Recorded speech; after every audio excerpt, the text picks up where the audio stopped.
नमस्कार मंडळी, आज आपण आलेलो आहोत गोव्यामध्ये बारदेस पोरवोरेम या जागी।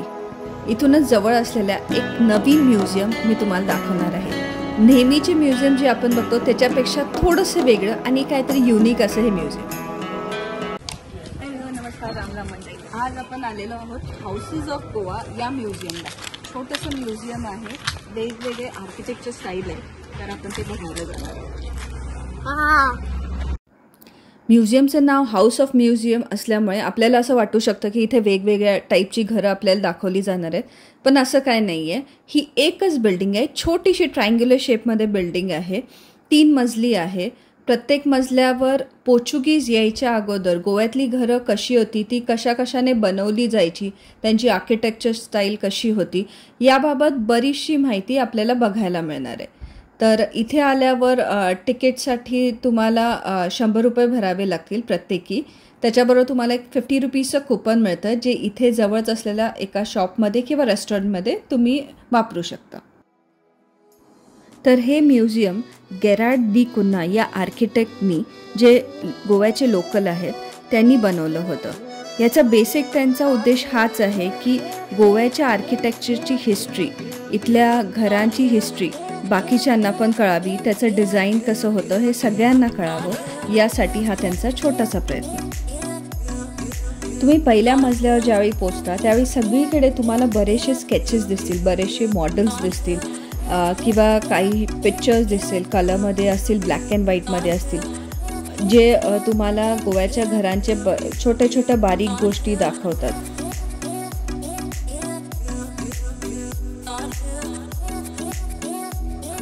ज्या ज्या घरांचे इथे फोटोज आहेत त्यांची सगळी माहिती इथे दिलेली आहे। ज्या आर्टिस्टने हे केलेलं आहे त्यांच्याबद्दलची माहिती आहे, ते घर कसं बांधण्यात आलं आहे त्याचे स्केचेस आहेत। तर त्याच्यावरून तुम्हाला बरीचशी माहिती मिळते की त्या काळी ही घरं कशी होती किंवा अजूनही ही कशी मेंटेन केली गेलेली आहे।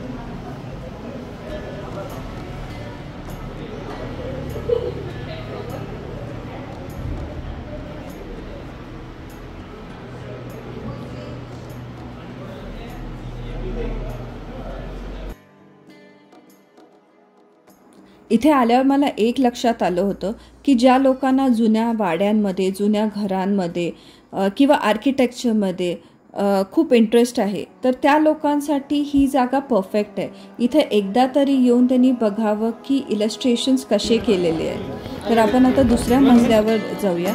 दुसऱ्या मजल्यावर त्यांनी गोव्यातल्या घरांमध्ये जे जे एलिमेंट्स छोटे छोटे होते, जसं पेंटिंग्स, ऑर्नामेंट्स किंवा डोरवेज, रेलिंग्स, तर अशा बऱ्याचशा गोष्टी त्यांनी इथं ठेवलेल्या आहेत। मग तुमचे वुडन कॉलम्स असू दे, रेलिंग्स असू दे, अशा बऱ्याचशा गोष्टी तुम्हाला बघायला मिळतात। समोर जे दिसतंय ते देवघर आहे। हिंदू घरांमध्ये तुम्हाला असे देवघर बघायला मिळतातच। तर पणजीमध्ये असलेलं नेवरेकर हाऊस या घरातून हे देवघर इथे आलेलं आहे। अशा बऱ्याच जणांनी आपल्या वस्तू इथं दिलेल्या आहेत डिस्प्लेसाठी, तर त्या तुम्हाला बघायला मिळतात इथे।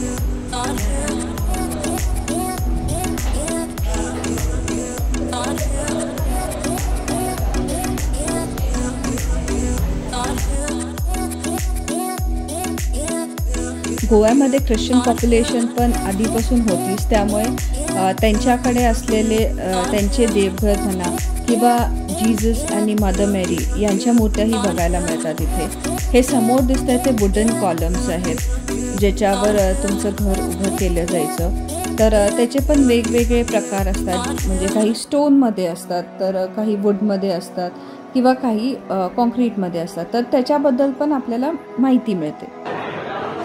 फर्निचरमध्ये तुम्ही अशा प्रकारचे कुठे ना कुठेतरी बघितलेच असतील। मिरर आहे, बाकीचे इथे ठेवायला ड्रॉवर्स आहेत, कोट्स ठेवायला तुमचे इथे स्टँड्स आहेत। सिमिलर वेमध्ये ते पण बघितलं त्याच्यापेक्षा खूप वेगळं आहे। म्हणजे पहिल्यांदा मला पण लक्षात आलं हे तुम्ही उचलायचं आणि हे आडवं करायचं, अँड देन तुमचे कोट्स वगैरे जे आहेत तिथे तुम्ही इथे हँग करायचं। एक वेगळ्या टाईपचं तुम्हाला बघायला मिळेल।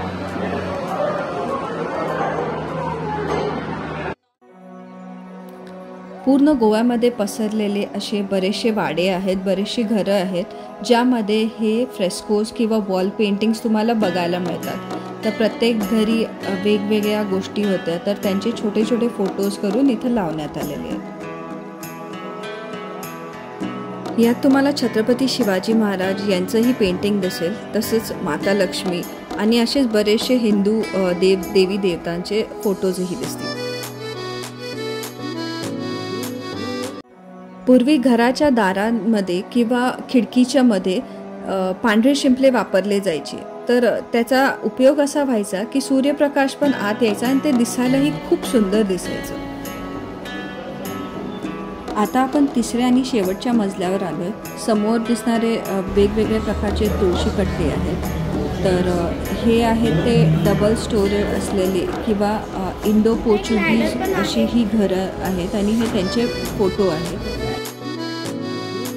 याला राजांगण म्हणतात, ज्याला आपण म्हणू शकतो की वाड्याच्या मध्ये असलेलं मोठंसं जे कोर्टयार्ड असतं किंवा मोठीशी स्पेस असते, जिथं बायका अगोदर स्वयंपाक करायच्या किंवा जिथे माणसं येऊन एकमेकाला भेटायची किंवा एखाद्या प्रायव्हेट रूमच्या बाहेर असलेली स्पेस जिथं सगळे माणसं घरातली एकत्र होऊन बसायचे, असं हे अंगण.